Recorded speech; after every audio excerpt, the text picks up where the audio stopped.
வணக்கம். தாய்மொழியை சுவாசி பிற மொழியை நேசி. முன்னுரை. கல் தோன்றி மண் தோன்றா காலத்தே வாளோடு முன் தோன்றிய மூத்த குடி நம் தமிழ்க்குடி.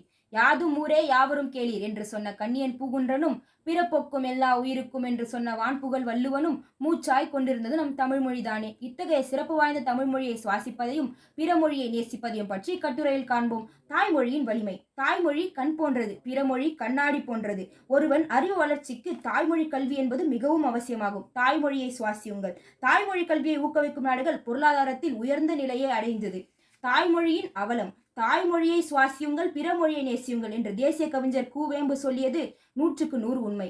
ஆங்கிலம் உட்பட பிற மொழிகள் மீது நாம் பற்றுக்கொள்வதன் மூலம் சொந்த மொழியை அழித்து வருகிறோம். தாய்மொழியை காப்போம், முத்தமிழுக்கு முடிசூடுவோம். முடிவுரை. எங்கள் வாழ்வும் எங்கள் வளமும் மங்காத தமிழென்று சங்கே முழங்கு.